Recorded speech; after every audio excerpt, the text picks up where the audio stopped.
Welcome to Alas, Vine and Hitchens. I am Sarah Vine and he is Peter Hitchens, and I'm not going to let him speak because he's being naughty today and mischievous.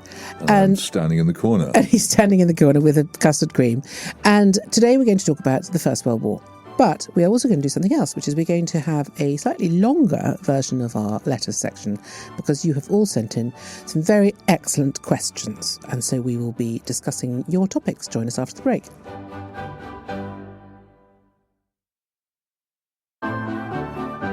Welcome to Alas, Vine Hitchens. She is Sarah Vine. Excellent. And I am Peter Hitchens. And today we're beginning by asking why on earth didn't Britain stay out of the First World War, so saving us from total disaster, bankruptcy, and hundreds of thousands of needless deaths? I think it's a good question. It's an excellent question. Glad you agree, because every time I look at this country, I think almost all its current woes began in August 1914 when we joined what was, in fact, a war between Russia and Germany, in which we had no business at all, which we had no idea would last so long, and which within 18 months had turned us from a wealthy world power into a debtor of the United States, which we have been ever since. And I just can't see why. Ostensibly, what was the reasoning? Well, the excuse, the pretext was that we'd signed a treaty in 1830 to protect the neutrality of Belgium. Though oddly enough, the same treaty did not in any way force us to intervene in the war between France and Germany in 1870.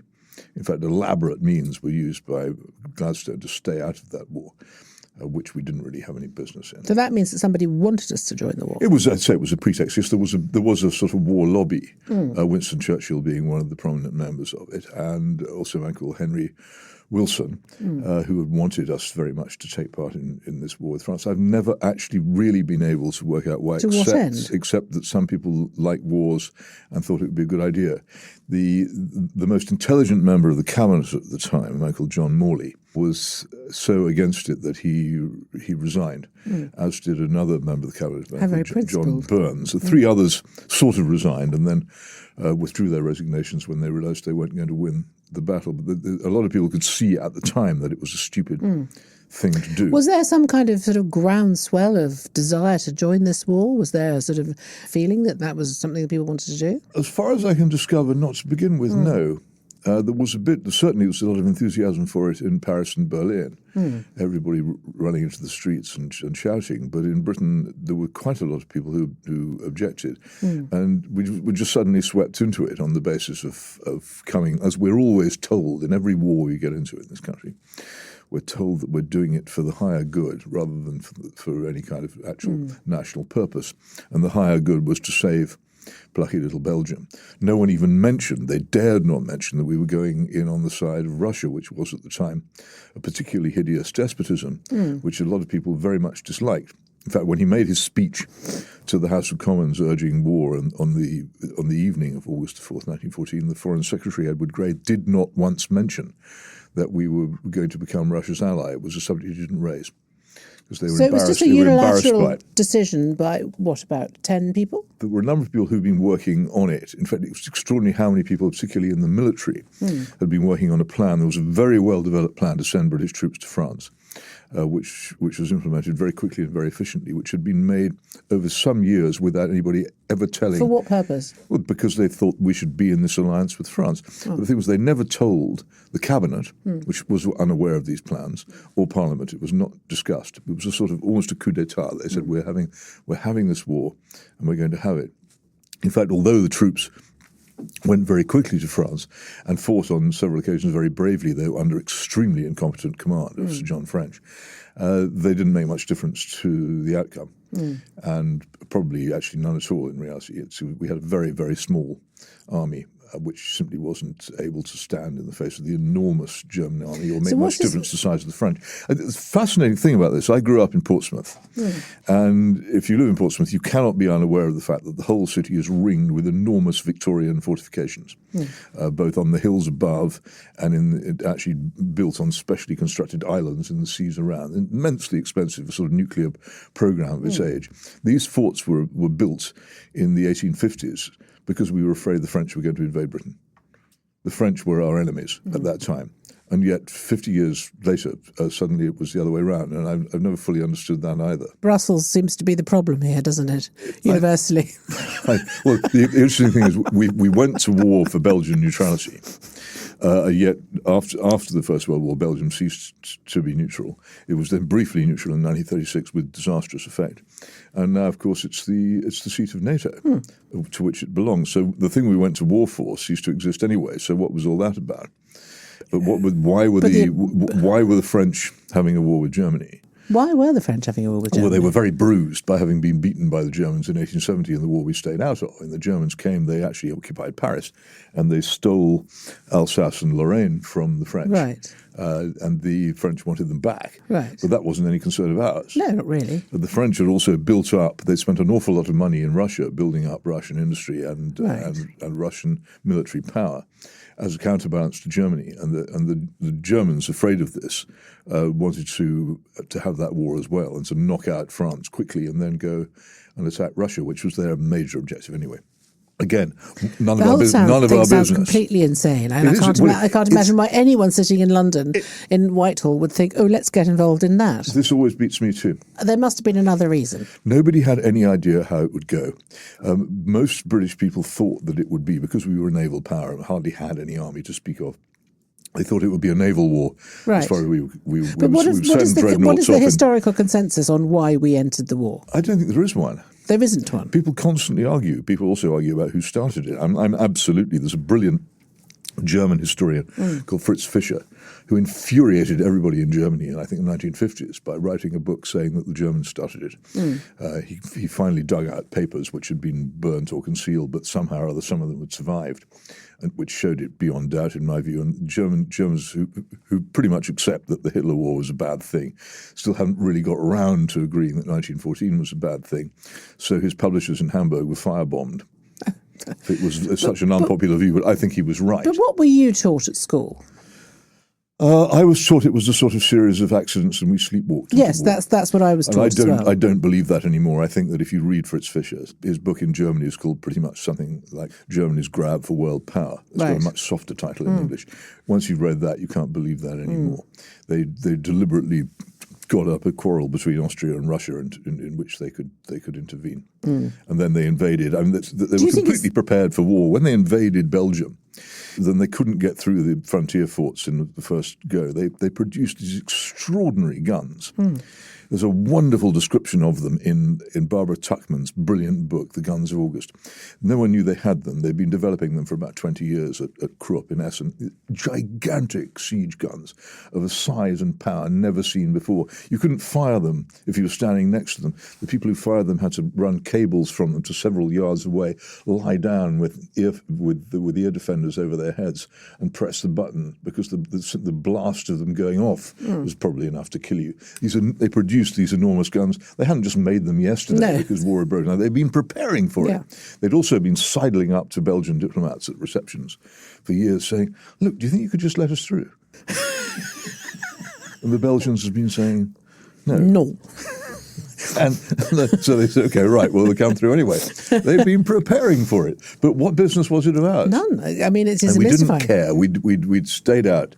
We were never a land power in Europe. Even in the Napoleonic Wars, we paid other people to do a lot of the fighting for us.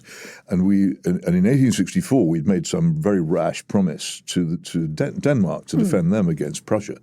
And when Bismarck attacked Prussia, this is the famous Schleswig-Holstein question.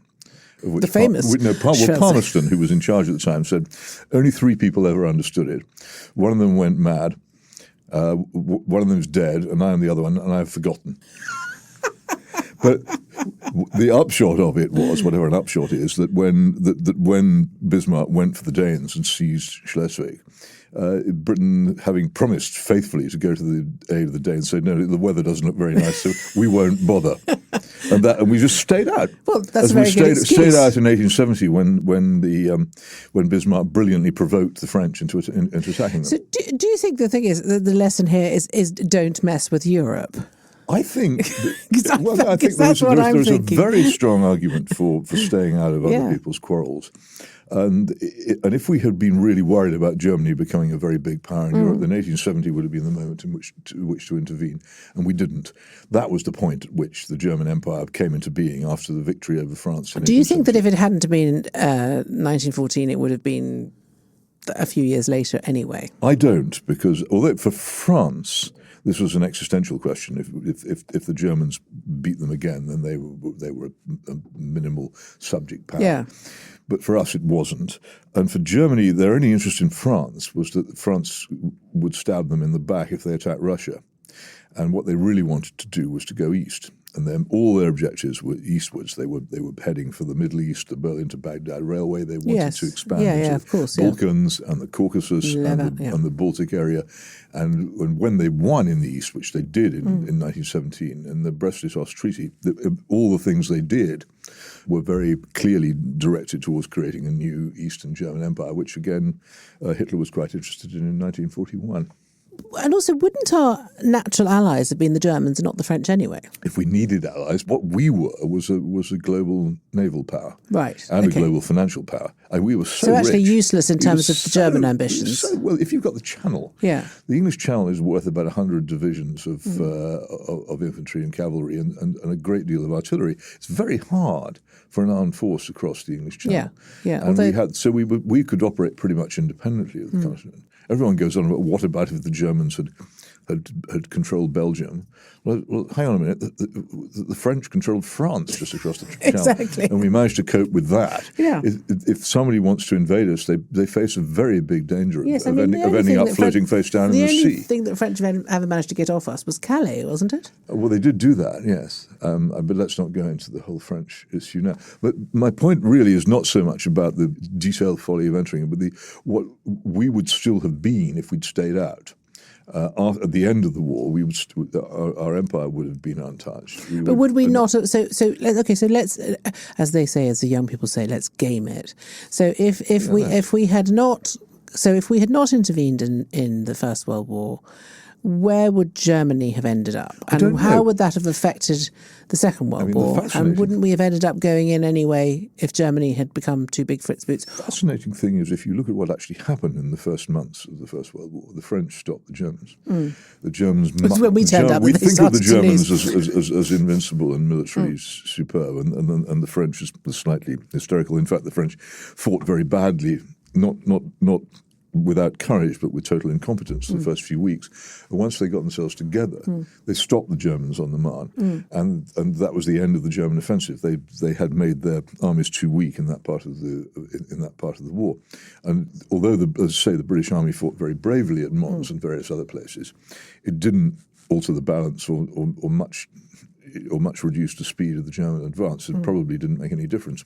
The French would probably have stopped them. What arrangement they would then have come to, I don't know.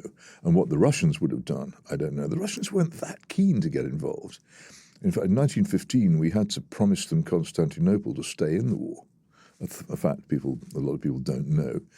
And Italy, of course, was not very keen to get in either. Italians never want to go to war. And who can blame them? But isn't it also the case that the outcome of the First World War was the reason that the Third Reich became so successful in Germany? Well, we've discussed on another program the brilliance of Aldous Huxley, but in the opening pages of Brave New World, he points out that it was the failure of the great powers to agree an intelligent peace in 1917 which led to the Russian Revolution. And to Lenin and to Stalin, and which also led to Mussolini and fascism, and led to Hitler. If that hadn't happened, well, that's a slightly different question. Spain being very separate in its history from the rest of Europe, and I wouldn't like to say, though, of course, if there'd been no Soviet communism, then probably whatever happened in Spain in the 1930s wouldn't have had the same character as it did. It's an interesting point, but almost every evil you can think of. And the First World War was a sort of Pandora's box. It was, wasn't it? Yeah. Flow. But in simple terms of this country, we were a rich country. We had huge foreign investments. We owned pretty much half of South America. We had to settle that off in the first few months of war, and then we had to go into debt. And this is the thing, I say this, and Well, someone will say this, we'll get an email saying I'm wrong about this, but you're wrong, whoever you are, don't send it. We are still in debt to the United States. Don't write in.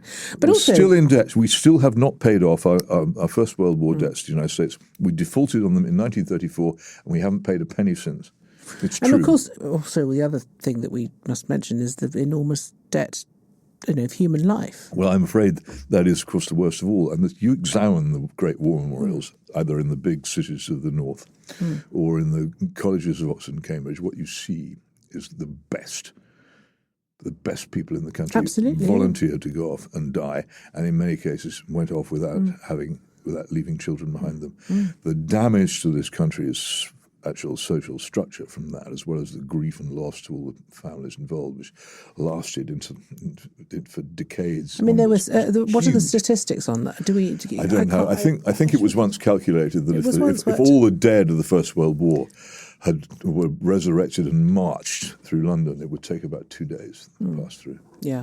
It's a horrifying number, and also there were the very many who were maimed, blinded, disfigured. Yeah. It was in the terms in which Victorians and Edwardians viewed the world, it was a catastrophe unimaginable in scale, which when it began, none of them could have conceived of being so horrible. No, absolutely not. They had no idea. When people embark on wars, they very seldom have any idea how much damage they will do.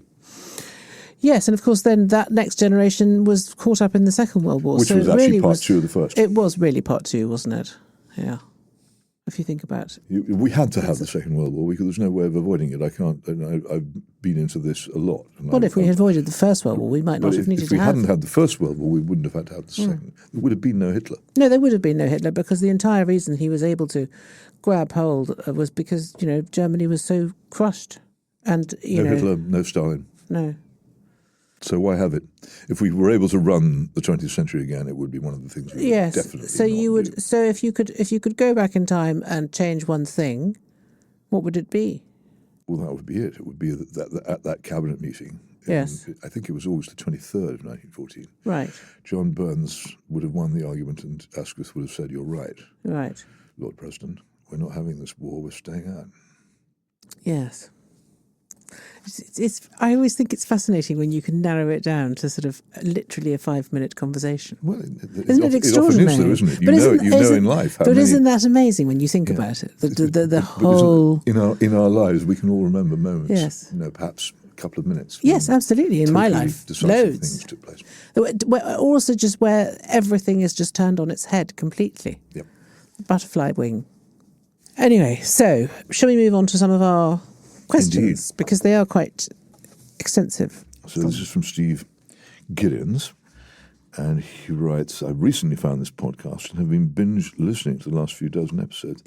Well, great stuff," he said, and thanks especially for book suggestions. He's particularly enjoyed C.P. Snow, which he's been introduced to. On drugs, he says, just one practical point. Every report for the past 20 or so years into the condition of our prisons has agreed that there is a massive drug problem therein. I know that Peter rather controversially insisted we haven't actually tried to keep drugs off the streets, but I assume even he would not go so far as to say the same is true of prisons. Well, actually, oddly enough, I would. The failure to control illegal drugs in prison is an aspect of the failure to control them in the outside world. If you aren't enforcing your law outside, it becomes very difficult to enforce it inside. It's also a facet of a general retreat in prisons from the idea that they're institutions for punishment of responsible people, and in some vague, undefined way, instead they're places where people are rehabilitated. And that has actually meant in practice that the prison officers and governors have no authority. They don't have any purpose except prisons are run by gangs. People go to prison to be warehoused until they come out or die, and as a result, the authority which the governors and the officers are no longer able to exercise, partly because they don't want to, and partly because there aren't enough of them anymore, passes to the prisoners. Yes. And so the worst thing about going to prison, unless you're a very bad person, in which case you would enjoy this, is the fact that they are increasingly run by the worst of the prisoners. Well, you've spent some time in prison, haven't you? I spent some time in a fake prison, but with real prisoners. And yes, it's not, and with real prison officers, and there's no question that this is the case. That is the thing which, if you were sent to prison, you would have most to fear. Well, I think the thing is, if you are sent to prison, you basically you either have to join them, but there's no choice. You have to become part of some sort of gang, and you have to take part in all these things. I mean, I think the other thing is that, and I don't think everyone ever really admits this, but I think that if your prisoners are stoned most of the time, then they're probably less trouble, aren't they? That was the view, I think, which the authorities unofficially took. And so I think they did turn a blind eye. And you'll find many prison officers will speak of the supposed virtues of marijuana in keeping people in. But the problem is it's out of date. It's out of date because now they're all taking spice, which is partly that, but also partly even the marijuana which is available is now increasingly associated with psychotic, with mental illness and violent mental illness. I think it is. Yes, I think that was probably the case a few years ago. But I mean, I remember when Michael was doing prisons, the problem was spice and the fact that people would become very dangerous, not just to other people but also to themselves. And that it led to really insane behaviour. And I think now, as you say, the very, very strong psychotic marijuana, but also other drugs that get in. It was a part of the general retreat from any kind of moral purpose, both in the criminal justice system, which wasn't prepared to say anymore drug taking is wrong, and in the prisons themselves, which were not prepared to say, we're punishing you here for doing something bad. The punishment consists in being deprived of liberty. Well, if that's all that happened, if you were deprived of your liberty and you were able, say, to go out to work and then come back to the prison, or you were able to do work in prison, or you could live a normal human life in prison, that might work. But in fact, what happens to people in prison is a life of total misery, being bullied and threatened and blackmailed by other prisoners. And it is the most catastrophic failure. And I wrote about it back in 2003 in my book, The Abolition of Liberty, and I made absolutely no impact with that either. So it's extraordinary how these things all flow from the same failure. Yeah. I mean, there are lots of schemes in prisons which do try to give prisoners purpose, but they never quite sort of... They're expensive. They're expensive. And they require the prisoners to be allowed out of their cells, which has also become quite expensive. Yeah. And after the COVID shutdown became rarer and rarer, and so they don't happen. Yeah. Often very idealistic people attempt to put things right in prison, but they're almost always frustrated by the nature of the system. No, completely agree. Steve says here, if my question is if you can't control drugs in prisons, then how can you possibly control them on the street? Which I think is quite a good question. Put the question another way. If you can't control drugs in society, how can you expect to control them in prison? If your society isn't... this sort of thing does not happen in Japan. The Japanese prisons are under the stern authority of the prison officers and the governors, and you do what you're told in those prisons, and you're not menaced by the other prisoners. They're too scared to do it. And also, if you're caught in possession of marijuana by the police in Japan, you suffer quite badly. So, and Japan is a free country. It's a law-governed democracy. It's not one of these countries which says it's going to hang you if you're found with some drugs. It is a proper country, and it's managed to control this. So why can't we? Oh, I think it's just cultural, isn't it? I think it's just a softness. No, we had the same culture until the 1960s as the Japanese do now. We're very similar people in many ways, and we got rid of it. Culture isn't a determinant. Culture is what you choose to have. Yes, but we're talking earlier on about the First World War and the Second World War and how it completely destroyed Britain as a sort of solid power. Maybe that's why the culture that came out of that was so anarchic in so many ways. You can handle defeat or loss of war in many different ways, but I can't think of many countries more defeated in war than Japan in 1945. That's true. And yet if you go there now, you find they've managed to reconstruct a very, very solid and prosperous and effective society. So I don't think... Obviously, if you smash up your substructure, your superstructure will suffer. But that doesn't mean you're powerless to do anything to put it right. Right. Next one. Could you please discuss the Hitchens theory about how Trotskyites have infiltrated all major parts of the British establishment? It is a theme that runs through all of his books, but it doesn't seem to make much sense. Very dare you. For example, if the establishment left are... hatching a secret plot to usher in world communism. If only. Why have they been so right-wing in their economics? At that point, it seems to me the opposite of Marxism. But Peter always says, well, that's because you can't understand Gramsci or Lucas. Well, I do, and it still doesn't make sense to me. Thanks, Well, he says Tyler. he does, but he obviously doesn't. First of all, by the way, Trotskyists, not Trotskyite. Trotskyite is a term of abuse. Trotskyist is a technical Sorry, well, you know I can't read English. Well, no, I think people should know these things. It's important. It also demonstrates that I have some knowledge of the subject that's going on.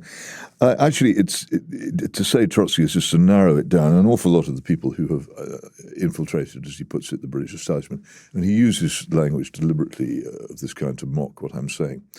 What actually happened was not an infiltration. It was just that an entire generation of university graduates in the late 1960s and early 1970s were of the Marxist left of some form or another, not by any means all of them Trotskyists, and many of them probably pretty dimly aware of what they were espousing. But they went on to become, importantly, in very large numbers, teachers, particularly in state schools, and they became lawyers, and they became police officers, and they became journalists. But they also became Peter Hitchens. They didn't infiltrate; they just rose in their careers.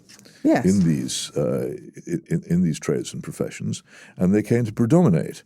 So they did infiltrate the Labour Party, and there's no doubt at all that two Trotskyist organisations, the Revolutionary Socialist League, which most people think is called the Militant Tendency, and the International Marxist Group, instructed their members in quite large numbers to join the Labour Party, particularly in London, where many Labour parties were nearly empty towards the end of the 60s, beginning of the 70s, because the Labour Party had more or less died. And definitely there, that has had an effect on who became Labour MPs and ministers. Astonishing numbers of members of Blair's new Labour cabinet were former Marxists of one kind or another, and these are the ones we know about. And we know about it by accident because other people have talked or because something's emerged. I think there are probably others we don't know about. You know that I'm a Trotskyist because I tell you. That's how people find out. But there are no records that can be consulted. Famously, I've written about this. MI5 in the 60s did keep a quite careful watch on these groups. But one of the things which the new Labour government did very soon after it came to power in 1997 was destroy those records. They've gone. So they're just not there anymore, so you don't know. So don't use silly words like infiltrate and make it sound as if I'm some sort of mad theorist. And the point about, you can talk about Gramsci or Lukács if you want, but my point is much, much simpler. In the year 1968, which I suspect Tyler doesn't remember, but I do, there were two huge events, and they live in the memory of all who lived through them. The first was the Prague Spring, and the attempt to create what was called socialism with a human face by Alexander Dubček in communist Czechoslovakia, which was very moving, a beautiful country populated by very nice people, suddenly apparently freed from the heavy yoke of communism, and while not actually challenging the ultimate rule of the Soviet Union, trying to create a civil society in which people could speak and think freely, was crushed on a horrible night in August 1968 by Warsaw Pact tanks actually rolling into Prague and flattening anybody who got in their way. There were paratroops as well. It was a very, very melodramatic event. And in the same year, the great May events in Paris, which were much, much more trivial. Can I tell you a story? Yes. A man called Daniel Cohn-Bendit, a student, was involved in some protests mainly about whether men and women could share student dormitory accommodation at the University of Paris. He went to the opening of a new swimming pool by the French Minister of Culture, I think, a man called Missoff, and he started protesting at this event about the dormitory problem. And Missoff, who was a bit of a wit, nice old geezer actually, said, well, I'm sorry you're so worked up about all this, but if you're feeling so, why don't you just take a dive into this delightful new swimming pool I've just opened? And with the typical wit and lightness of touch of the 1960s left, Daniel Cohn-Bendit responded by shouting, "Fascist!" This was the beginning of months of riot and disorder in France, which nearly toppled General de Gaulle. It was a French revolution couldn't about go see his girlfrend in a dormitory. Sex. Yes, and of course. And there they all were, hurling cobblestones at the gendarmerie and everything else, and being beaten up by the Syria. And they even got the Communist Party to join in and stage. It was a total ludicrous event. But it only makes sense if you understand. Sounds a bit like the It was the sexual revolution coming to life in modern Europe. And these two events, one, the realization of that generation, the 68 generation, that they had the power actually to threaten the government of a major country and change the rules. And at the same time, the realization that the Soviet Union was discredited, that its only response to intelligent thought was tanks, ended any serious influence which Soviet communism had over any intelligent revolutionary thinking. So you had two things. You had the rise of a non-Soviet type of revolutionary feeling, and you also had the merging of revolution and sexual liberation. That's what was created in 1968. That's what we belong to. That's the wave of people which went into, turned up into, took over every aspect of modern society, who are now running it. Economics was not interesting. Nationalization, it's a dead issue. Who cares? You can regulate an industry without nationalizing it. It's not. That's all Soviet stuff. What politics about is not workers of the world unite. It's sex, drugs, and rock and roll. But that doesn't Once you crack that, everything else follows. But he just wants to try and pretend to be clever about George Lukács. You're very cross, Tyler. But his question, which is why have they been so right-wing in their economics? The idea that you need to be that you need to nationalise everything to be left-wing. I mean, look at China. China is run by the Communist Party. Well, I mean, hardly anything is nationalised in China, free markets, except the human mind. I don't know. I mean, I think he's right. It doesn't matter anymore. It's a dead issue. It's not a dead issue. It jumped the tracks. Revolution ceased to be about whether you nationalised the post office. It became about cultural revolution, in which all the remnants of Christian conservative Europe were chucked in the bin. Well, it's about people doing it's people having total freedom to do exactly what they want to do all of the time. Which is only certain types of freedom. You want, for instance, the freedom, for instance, to pursue conservative religious faith and follow its precepts in private life is not a freedom much encouraged by this cultural revolution. No, but it's not a freedom that's prevented. You might say. I would disagree with you. Oh. Well, Tyler, I think you should just try again with a different question. I'd just go back and rethink a bit if I were you, Tyler. By the way, Lukács did invent sex education. It all comes down to sex. Well, he did. He wanted to debauch the minds of Roman Catholic schoolgirls in Hungary during the brief Hungarian Bolshevik Revolution of 1919. Did he? That's what he wanted to do, yes. Did he manage to do that? It didn't last very long. Okay. He lasted about 5 minutes, the Bellacun Revolution, but he did what he could while he could. Michael Withers writes, I'm grateful to Mr. Hitchens for his recent recommendation of L.P. Hartley's novel The Go-Between. What a delightful evocation, I don't know how you say that, of late Victorian life in a rural Norfolk village. The intricate relationships between the protagonists are beautifully drawn, and the mystical introspection of the main character on the brink of adolescence rings true. After listening to Mr. Hitchens' recommendation of John le Carré's book A Small Town in Germany, I immediately downloaded it and look forward in anticipation to making a start. Love the podcast. Well, he won't find it very like The Go-Between, but it is a very good read. The particularly beautiful thing in The Go-Between, it's often the case in the modern-ish English literature, is there is a cricket match. There's another one in the Dorothy Sayers detective novel, Murder Most Advertised, which is crucial to the plot. And some people can write about cricket beautifully, and Hartley is one, and Dorothy L. Sayers is another. Simon Raven, oddly enough, who's wrote some cricket mystifying. Quite filthy but very good novels, is also very good at cricket. You won't find it mystifying. Have you read Murder Most Advertised or The Go-Between? I haven't read The Go-Between. I've read Murder Most Advertised. I find the cricket. No, because he realizes the murderer realizes in the middle of it who Peter Wimsey actually is, because he recognizes his cricket style. Yes, But I find cricket baffling. Oh, I do too, but on the other hand, it's beautiful. Is it? I wish someone could explain it to me. Did you see, if you want to see, you can still get it on the internet, a 1980s Australian television series called Bodyline.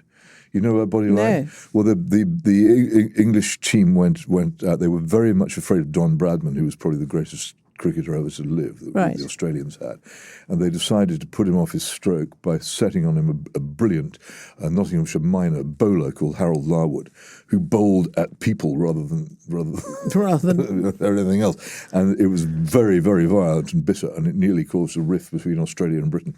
The whole subject of cricket is both central to it, but you don't need to understand a thing about cricket to see. I do recommend it. I've never known anybody who hasn't. Do you ever go to the cricket? No, because it's too slow for me. It's too slow. I can't. I mean, I want, as it's Michael Frayne character once said, I want to like cricket, but you don't. I don't really, and I'm no good at playing it because I can't see straight. Oh, the only thing I always remember. I did once get a leading trade union leader out, caught and bowled. Well, there you go. In a match between the Industrial Correspondents and the Trades Union Congress, though. So there. And also, I do think it produces some very pretty countryside cricket. Yes, well, there's lovely village originates in Hampshire, my favourite county. Broad Halfpenny Down. This is a good one. You still recognise Halfpenny. From Brandon. He's currently reading Short Breaks in Mordor by Peter Hitchens, and he finds it a fascinating read. He says, I share Peter's enthusiasm for visiting countries that are not recommended by the US State Department. Peter, have you been writing into the email? You have, haven't you? This is actually you.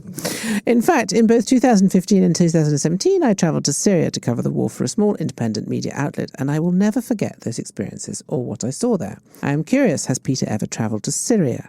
And if so, would he care to comment on it? If not, would he share his commentary on the plight of Christians and other minorities in Syria now that it has been handed over to what is effectively Al-Qaeda? Well, thank you so much, and I do recommend Short Breaks in Mordor to anybody. Yes. It is full of stuff which many people will find enjoyable. But alas, I couldn't get any publisher to publish it, so I published it myself, so you have to get it from Amazon. The point about Syria, no, I haven't been to Syria because long ago, a horrible thing happened in London. Most people have forgotten it now. A man called Nizar Hindawi, with the help of the Syrian embassy, tried to put a bomb on an El Al jet flying out of London airport. Mm. And I was at the time pretending to be the diplomatic correspondent of the Daily Express, and it fell to me to start writing the story. And I developed from that point a loathing of the Syrian regime, which was very, very strong indeed. And many times afterwards I've written very disobligingly about them. So I never even tried to get into Syria because I thought if they did let me in, be either by mistake or some sort of trap. So I haven't been. I've been to Iraq next door, and of course to Israel and Jordan next door quite a lot of times. But so I'm not familiar with Syria itself.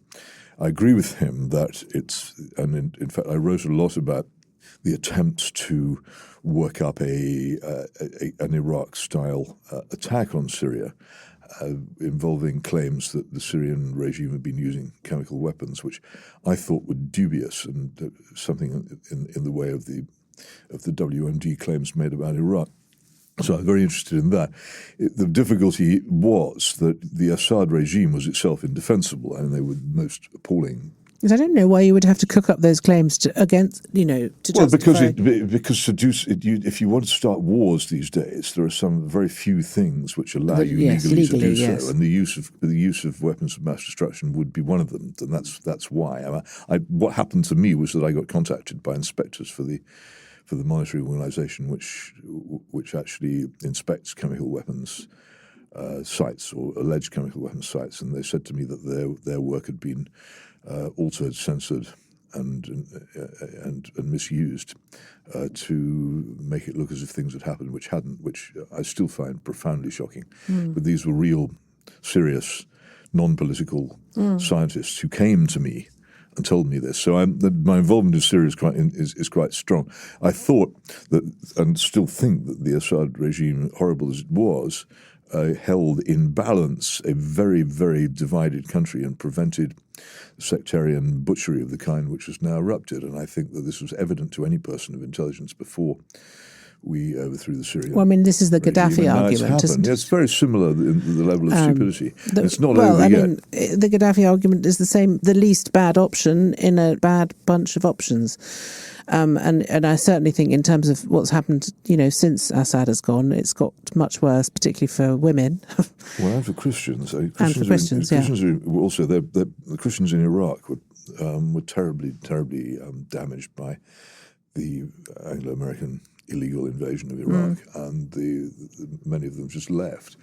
All over the Middle East, where of course Christianity began, and the Christians are, if they can, are leaving.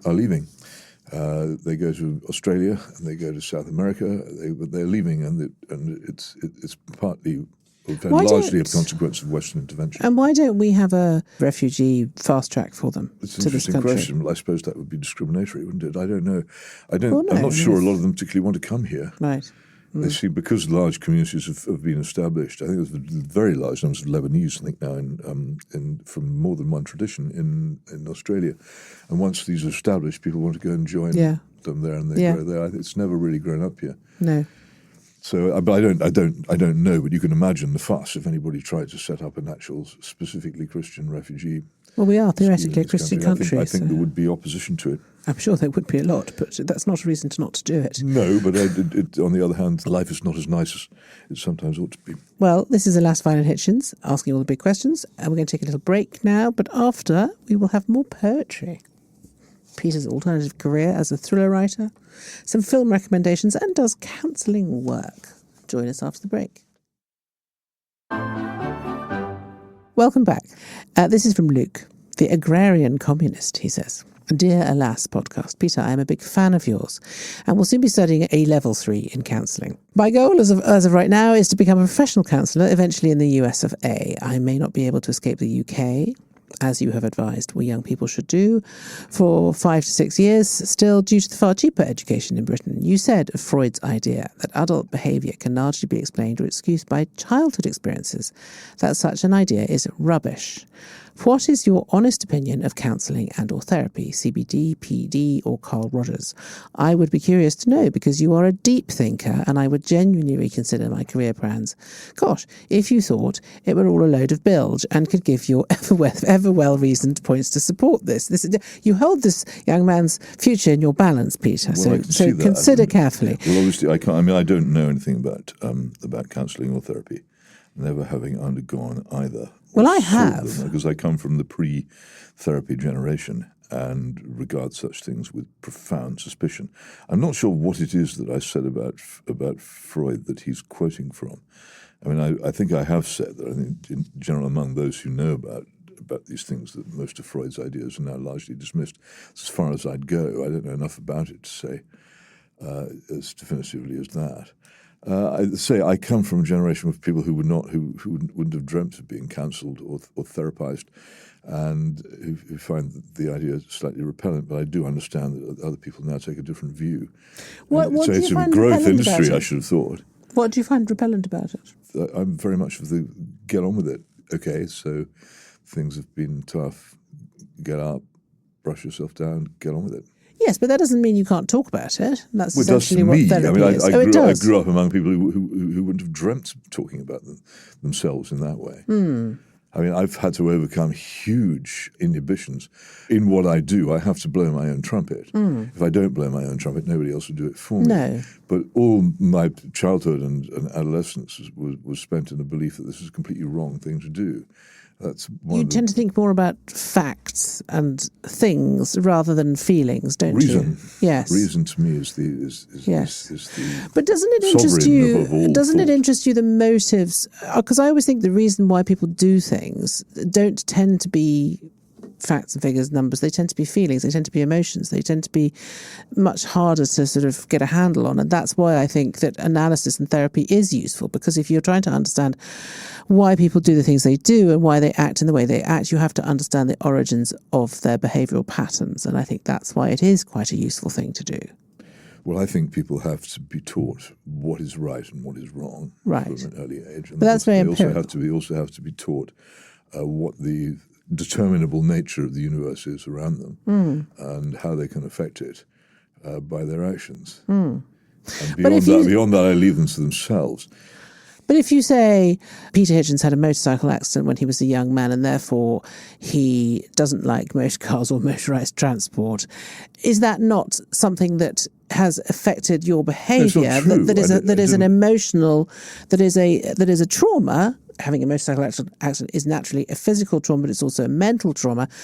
I mean, that might not be the best example, but it's just one that, we talked about this a few weeks ago. But doesn't that then have an impact on the rest of your behaviour? My views on motor transport were not remotely affected by smacking my motorbike into the side of a pork pie lorry.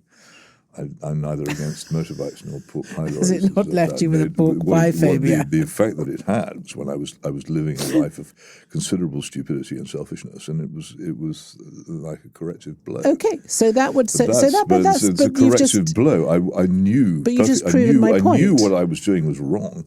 Yes, but you've just proven my point. It reminded me of it. So, but this is you are then an exemplar of how people's behaviour and their emotions and you must have, at that stage you were a young man. There were all sorts of things going on, presumably, that led you to become a motorcycle gang member, whatever it was that you were. I wasn't a gang member. Hell's Angel. Imagine me being in a gang. Hell's Angel. I can imagine. You probably still have the leather jacket. Like this. No, I once borrowed a leather jacket. And the effect that it had on so many people was so astonishing that I thought of buying one. I thought of buying one, and then I thought, it's far too expensive. What was the effect?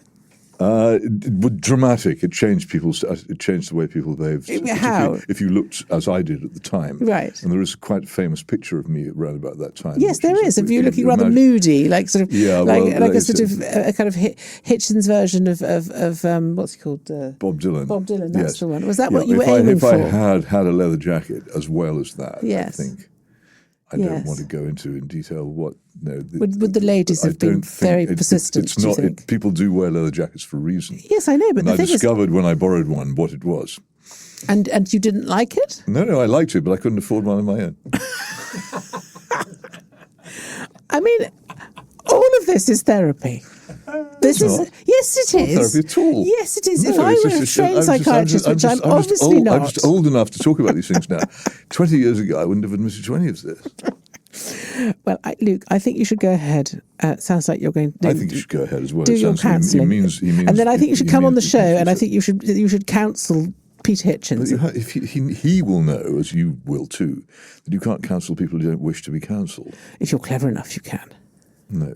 Yes, you can. No, you can go on Twitter and analyse people from a distance of 2,000 miles, but you cannot counsel them unless they want to be counselled. One of the things that I have discovered about counselling, I haven't had much counselling in my life. People have always told me I need to have counsel. What happens with me is basically about every 10 or 15 years, people say to me, you need to go and have some counselling. And I go, really? Okay, fine. So I go and I sit and I talk to someone about myself, which is the worst thing in the world, and I hate doing it.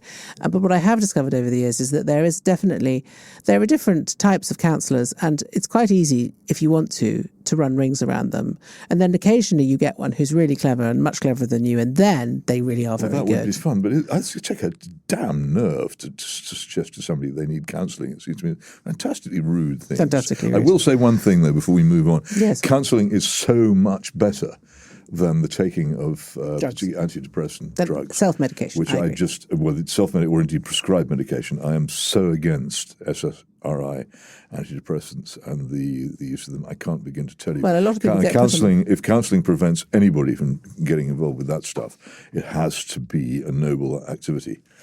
I agree, and I think it would, but it is less expensive. It is more expensive because obviously SSRIs cost about 0.2p each, and a counsellor has to be paid because he's a human and needs to eat. Well, yeah, there's time, yes, but the difference between the two in terms of the effect on the person is just enormous. And let's put it very vaguely: some of these drugs have side effects which are not to be.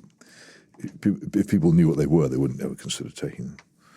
No, I mean I've been on SSRIs for about the last 20 years, and they're not. I wouldn't recommend them to anyone. No. You get put on them, and then you can't get off the bloody things. I did a whole Radio 4 program about this, which was quite good actually, but it is a nightmare. And you taper down, you taper down, you taper down. You think you're there, and then you just can't.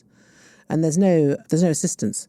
So you end up I'm just on a very, very low dose, and periodically I think, I must stop, and then I stop, and then I'm fine for 2 days, and then day 3 I feel like I've got 7 heads, and I just have to go back on them. There are people who have it much worse than that Yeah. as well. But yeah, so no, Luke, don't let us put you off pursuing your chosen vocation. Alas! Exclamation mark and salutations, Miss Vine and Mr. Hitchens. This is Robert. Very long email, Robert. Firstly, I would begin. Anymore. No, exactly. Firstly, I would begin with a quick request. On a previous episode, I asked Mr. Hitchens' thoughts and review of the film The Apartment. I'm not sure if Mr. Hitchens' response was edited out or merely lost in the preceding discussion of North by Northwest, but I would love to hear his ruminations on the greatness of that film, brackets The Apartment. I must pull you up on an apostrophe there, Robert. Oh, leave people's apostrophes alone. Let me tell you something. I have a 19th century edition of Alice in Wonderland in which the word shan't has 2 apostrophes in it. Oh my God. There is no firm rule. Can you imagine such a thing? This is just stickling. No, but it's in the wrong place. It's ruminations plural. But it's impossible. It's not a possessive. Ruminations more than one, right. plural, no apostrophe. There are many terrible things done with our language. The misplacing or leaving out of apostrophes is a tiny. It's not misplaced in this place. It just shouldn't be there. I'm a reformed stickler. I used to care about this sort of thing, but I don't anymore. But listen, you care about centimetres and inches, so you have to care about this. No, I have a reason, and I can justify philosophically my preference. Okay, for well, I can justify philosophically my ones. worry about this. Anyway, secondly, I might take you up on your request to offer recommendations and put forward a film that I found tremendously insightful, moving, and ultimately piqued my interest in a particular episode in history, which I had not really learned about. That episode being the occupation of France by Germany, and the film being Army of Shadows. Have you seen that, Peter? I don't know it, no. It was released in 1969 and denounced by the left-wing Parisian critics as Gaullist, because there's a brief scene involving de Gaulle. I must see it because I am a Gaullist. Directed by the French master Jean-Pierre Melville, who I later learned was actually one of the 600 or so members of the French resistance during the war. It follows the activities of a small cell of resistance fighters based in Lyon and Paris, and concerns said members of the French resistance who persist in the face of despair. Rarely has a film I have seen shown so truly that place in the heart, where hope lives with fatalism. Gosh. Well, yes, I must see it. The Apartment. He was asking you about The Apartment. Well, The Apartment, yes, it is. Have you seen it? Yes. Well, you say that, but an awful lot of people haven't. No, I think. Did you like it? Yes, I think I saw it years ago. Okay. I haven't seen it recently. Again since? I have it on Do you have it on DVD? Well, I like watching VHS? it. For obvious reasons, I like watching it at Christmas time. It features 3 of my favourite actors, Fred McMurray, my favourite villain, who's also fantastic in Double Indemnity. I haven't you've seen that? No. Nah, well, you should. It's a tremendous film noir set in Los Angeles in the late 1930s. It's Barbara Stanwyck. Oh, I love Barbara Stanwyck. Yes, well, you if you haven't seen Double Indemnity, then you must. Jack Lemmon in The Apartment, and also of course Shirley MacLaine at her absolutely most beautiful, in more than in any other film she ever appeared in. Funny, moral, and witty about America. The scene where he tries to watch the television and everything he watches immediately stops for an advertisement from channel to channel to channel. After that is the moronic inferno of American television, beautifully portrayed, and the ridiculous jargonization of business, where everybody says business-wise or profit-wise, and everything, and he ends up saying wise. It's very, very witty, and the battle over the key to the executive washroom is also quite beautifully done. No, it's a wonderful, witty, clever film. But actually, oddly enough, I think the most brilliant performance in it is the villain, Mr. Sheldrake, by Fred McMurray. Yeah. But no, it's one of my favourites. And the neighbour who comes up, be a mensch. And also the rinsing of the spaghetti on the tennis racket stays in the mind. No, it's a very fine film. But in French occupation films, I wonder if he's seen Au revoir les enfants, which is I did. I remember watching that film, and it really, really, really, really, really upset me. It's nearly as sad as Bicycle Thieves. It was terribly, terribly sad. Extremely good. Yes, but it's a very hard watch. Yeah, but nobody really knows what it's going to be until they see it. No. I mean, trust me, it's a brilliant film, but it is, Robert, it's a hard watch. You need a box of tissues. This is from Odram. What a great name. Odran. I don't know how to say it, sorry. No, I'm afraid nor do I. Would love to know how you say that. Odran Gallagher. Odran sounds tremendous. That sounds like a character out of Lord of the Rings. From South Lanarkshire. Dear Sir Peter, I would like to know, in fact I simply must know, if Peter still intends to publish a thriller novel. I recently watched an old C-SPAN interview from roughly 20 years ago where Peter mentioned the desire to write one in the end of his discussion with the great Brian Lamb. And it made me wonder if Peter ever pursued the project. Peter, there are a lot of very good videos of you out and about on the internet. There's a particularly good one of you on Question Time that's excellent. Anyway, I know that Hitchens is a partisan of, among others, C.P. Snow and John le Carré. Perhaps he has been writing spy thriller novels or the like under a pen name all this time. This is possible. I have to disappoint you there. I have not been doing that. No, as I've discussed elsewhere, I've tried. Are you actually J.K. Rowling? Absolutely not. I think her Cormoran Strike books are a bit dark. Yeah, they myself. are. Sorry, I she don't doesn't really publish like them them. as J.K. Rowling, does she? Another name which I forget. No. Well, since she originally published them under a bloke's name, didn't she? If I remember. Yes. Yeah. So yes. Who knows? People do. Given but no, her, I'm not doing that. Yes, no, correct. I don't think I have it in me. I can't do the plotting, and I can't do the characters. Yeah, but I don't think that's true. I think you can do it if you want to. I just don't think you want to. Can you suggest to me which of your novels I might follow as an example? Oh, but I am writing. I have a novel in my pipeline, as it were. Do? Okay, yeah. Well, I'll look forward to and it is really difficult because it's a very different discipline from writing non-fiction. Yes. But in that respect, it's quite an interesting challenge, I think. Yes, but it's a You challenge. need a lot of it's a challenge post-it which notes. I have attempted and failed. How long did you try for? Come on. I got off to a very good start. Yes, but that's not how you have to do a novel. Well, you have to plot it see, first. here she is pontificating about how to write a novel, and you you've written one. You have to basically. So it's a bit like making a carpet or a rug or some piece of fabric. Well, I've never done that either. First of all, you have to build your loom. Have you made a carpet? Well, I have done a modest amount of crafting in my life, yes. Okay. But you have to build a loom. So if you imagine you have to build an infrastructure, you have to build a scaffold on which you're going to put, so you have to build your loom and then you have to start weaving. Yes, well, I'm not really that kind of person. Yes, you might I'm not be. a weaver or a builder of scaffolding. I don't plan. No, but you would. But I don't plan. You do tell a tremendous story, and I don't plan. Okay. Yes. Oh, right. Okay. That's interesting. If I were a psychoanalyst. If you were a psychoanalyst, even at range of 5 feet, you can get quite far with that one. Yes, we must ask Luke what he thinks of the fact that you're not a planner. I wonder if he has a view. Sure. But well, maybe you should just write a book which is a series of first chapters of brilliant novels that never get written. That could be fun. It could be a game. Because you'd be irritated, wouldn't you? No, I mean you could keep thinking, well, what's next? And it could be like a parlour game. Never find out. You could write the first chapter, then I could write the second chapter, then we could ask Amanda Platel to write the third. Play a game called Consequences. Yes. Yes. I don't think so. Okay, all right, fine. You're no fun. No, you've spotted it. No fun. Here is one addressed to someone called Alistair. It says, Dear Alistair. Maybe he's writing to himself. Alistair is. Anyway, it says, thoroughly enjoyed the poetry at the end of a recent pod.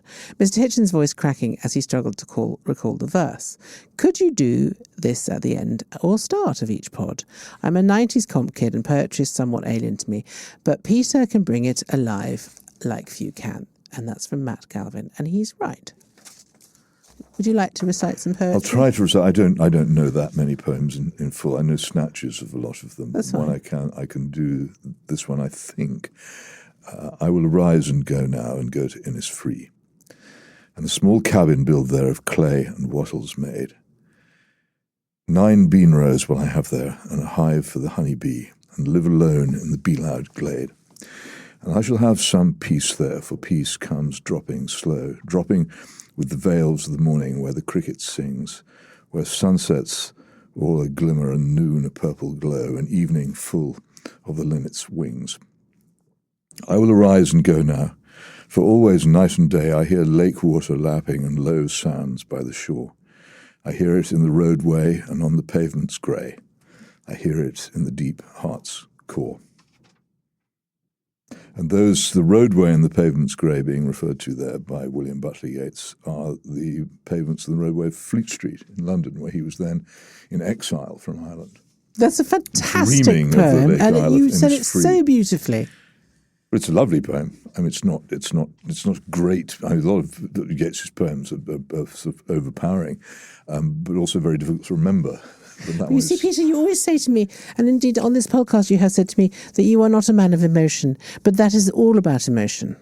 I didn't say I'm not a man of emotion. No, you said it was all about right and wrong and facts and things like that. No, I said that if you want to give people guidance in how to live, then that's what it is. But poetry and indeed music and all kinds of other things reach beyond that. I mean, you can't tell with poems what's going to make you cry. Well, I think some of them will, but you can't tell, because there's an internal music in there which you can recognize but not predict or understand, which will catch you. But Graham Greene once famously said that really cruel men cry in the dark in the cinema. That's very interesting, yes.